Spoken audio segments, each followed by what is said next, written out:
नजीम सेठी साहब, ये इत्तेफाक है कि आज हमारा शो 9 मई के दिन हो रहा है, जब 9 मई 2023 को 1 साल मुकम्मल हो चुका। और इरफान सिद्दीकी साहब ने एक कॉलम लिखा है 1-2 दिन पहले, जिसमें वो 365 दिन और फिर 365 रातों का भी जिक्र कर रहे हैं कि सारे सबूत मौजूद भी हैं, पता भी है किरदार कौन से, मनसूबा साज कौन थे, लेकिन इसके बावजूद सज़ाएं नहीं मिल सकी और चेहरे भी सामने नहीं लाए जा सके। सारी स्टेटमेंट्स वो कोट कर रहे हैं, क्या क्या कहा गया, तारीख, ये स्याह बाब है पाकिस्तान की तारीख का, this and that, so many things.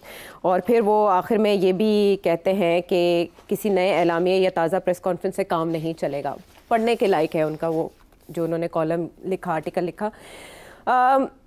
लेकिन जिस बात पर सबसे ज़्यादा बहस हो रही है, उसका आगाज़ हुआ DGISPR की एक प्रेस कॉन्फ्रेंस से। उस प्रेस कॉन्फ्रेंस में सवालों जवाब भी हुए और ख़ुसूसन 9 मई के हवाले से बात हुई। तो ऐसे लगा कि जो हम सुन रहे थे, कहीं मुज़ाकरात हो रहे हैं, कहीं बर्फ़ पिघल रही है, बातचीत हो रही है, वो सारे बातों में कोई हकीकत नहीं। और शो में आप कह भी चुके हैं कि ऐसी कोई कोशिशें कहीं नहीं हो रही हैं, और अगर हो भी रही हैं तो उनको कबूलियत नहीं है। उन्होंने इस बात को सेकेंड कर दिया, इसकी तस्दीक कर दी। DGISPR ने एक तो जो बात कही जिस पर पाकिस्तान तहरीक इंसाफ को सख्त गुस्सा है, और वो कह रहे हैं कि माफ़ी, DGISPR ने कहा वापसी का एक रास्ता है कि हम माफ़ी मांगे। PTI कह रही है आपको माफ़ी मांगनी चाहिए। और असद कैसर साहब की स्टेटमेंट तो उससे नेक्स्ट लेवल है। DGISPR की एक स्टेटमेंट ये भी थी कि 9 मई करने और करवाने वालों को आइन के मुताबिक सज़ा देना होगी।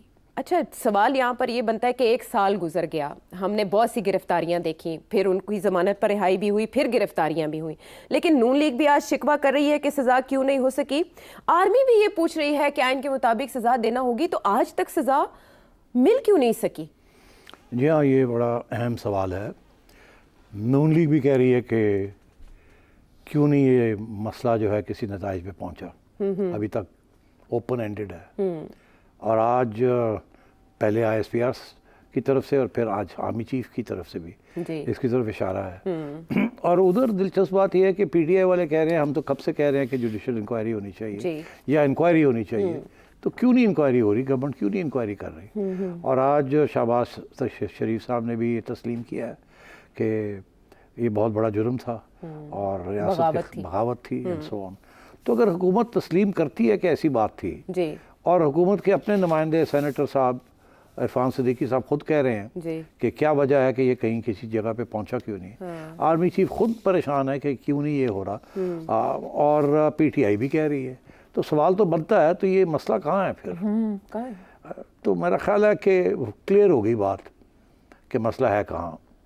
उसकी वजह यह कि आर्मी चीफ का जो बयान है उसमें तो उन्होंने इशारा किया है जुडिशरी की तरफ, इशारा है क्या मेरे हिसाब से कि जी क्यों नहीं ये मामले जो हैं अदालतों में क्यों नहीं हो रहे। हमने एविडेंस तो प्रेजेंट कर दिए। इनफैक्ट एक्चुअली मेरा ख्याल है DGISPR ने ये बात कही। जी DGISPR ने कहा। उन्होंने कहा जी कि सारी एविडेंस तो है, तो क्यों नहीं ये अदालतें जो हैं ये इसको कन्विक्शंस करती हैं या कुछ करती हैं, क्यों नहीं करती। और तो सवाल ये हुआ क्यों नहीं हो रहा। हाँ, असल में तो उन्होंने 2 सवाल खड़े हो गए आशा। एक, ये जुडिशरी क्यों नहीं कर रही जी, स्लो क्यों कर रही है। ये तो नहीं है कि एविडेंस नहीं है, वो तो कहते हैं एविडेंस हमने प्रेजेंट कर दी। फॉर एग्जांपल एविडेंस क्या होती है, जैसे जिस तरह अमेरिका के अंदर उन्होंने एविडेंस कलेक्ट की और रातों रात उन्होंने सेंटेंसेस कर दिए। उन्होंने वीडियो दिखाई कि ये बंदा ये कर रहा है, तो ये बंदा आपके सामने है, इसको सजा दे दे। तो यहाँ तो वो वीडियोस एविडेंस तो सारी दिखा दी गई है अदालतों को, मगर वो साल हो गया है, वो घूम रही हैं। वकील उनके जो है वो डिले कर रहे हैं, कभी कभी अदालतें डिले कर देती हैं, लंबी हियरिंग्स कर देती हैं, 2-2 हफ्ते की मुलतवी कर देती हैं। तो मसला क्या है, कहाँ है ये मसला?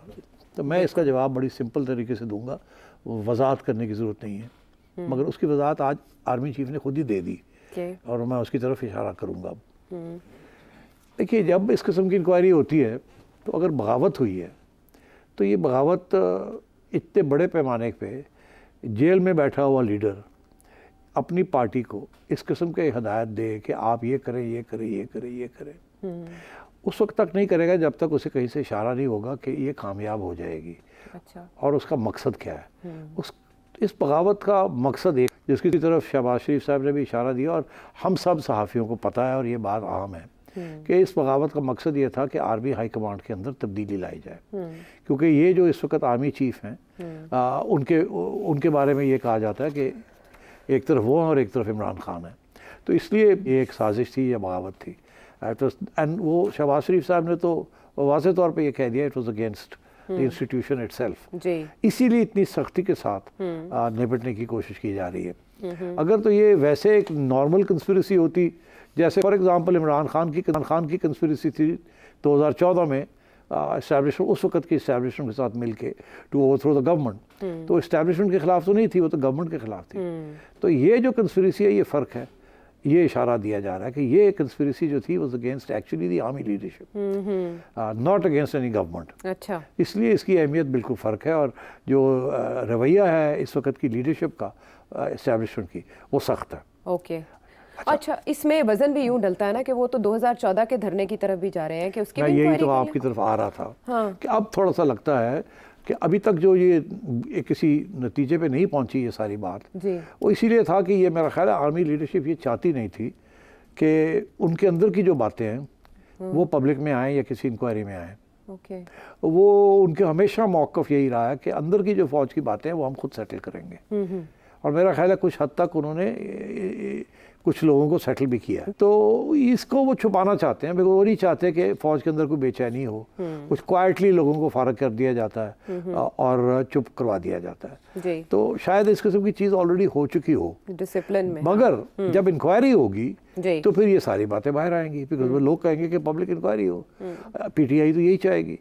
तो अब पीटीआई का प्लान तो यही है कि अगर ये पब्लिक इंक्वायरी होती है तो फ़ौज के अंदर जो कुछ हुआ वो सामने आएगा। वो सामने आए। और जाहिर है वो जब सामने आएगा तो बड़े प्रॉब्लम्स बन जाएंगे। तो पीटीआई का तो मकसद जो है वो तो बड़ा क्लियर है। मगर अब जो सेनेटर साहब कह रहे हैं, इरफान सदीकी साहब जी, उन्होंने जो बयान दिया है, हाँ। अब वो तो ये बात नहीं कर सकते जो पीटीआई कर रही है। उनका तो इस वक्त अलायंस है विद द करंट एस्टेब्लिशमेंट, ऐसे ही है ना। तो फिर उन्होंने क्यों किया?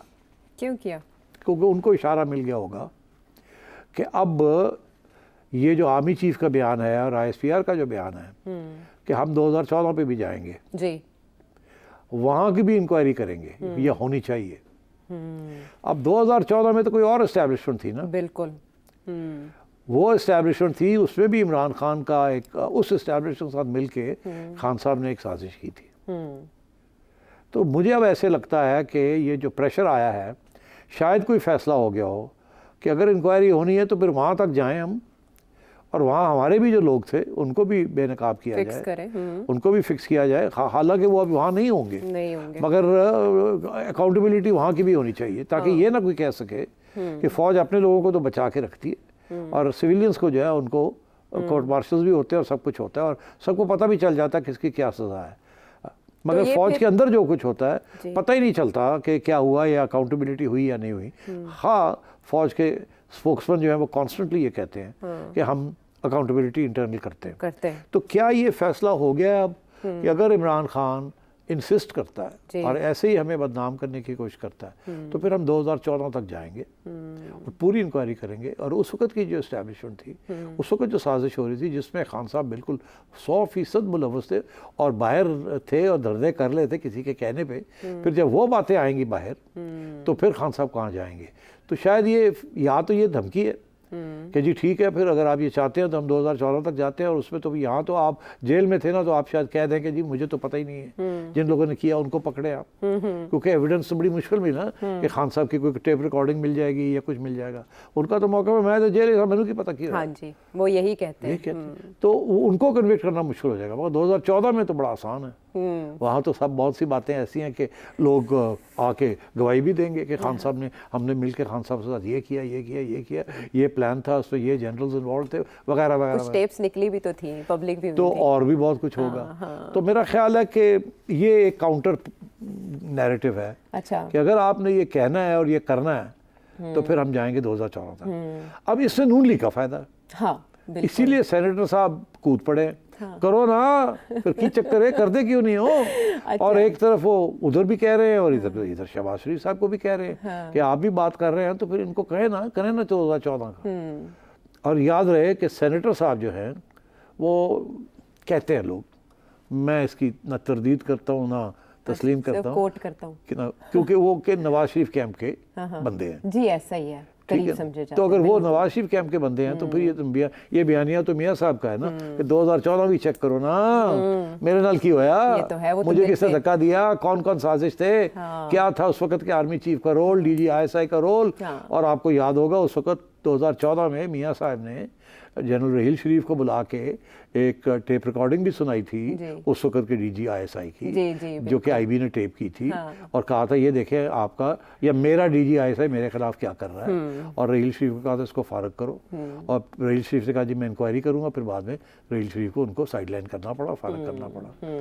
तो मैं ये समझता हूँ कि ये फिर प्रेशर आ रहा है अब आर्मी चीफ के ऊपर जी कि जी इमरान ਨੂੰ ਤੁਸੀਂ ਫਾਰਗ ਕਰਨਾ ਹੈ जी। ਤੇ ਆਪਣੇ ਵੀ कुछ लोग फारग करो और साड़ी भी क्लियर करो साढ़े नाल जो है 2014 च। तो यही एक रास्ता है। खान भी गया और इस किस्म की जो मुदाखलतें होती हैं वो भी ख़त्म होंगी।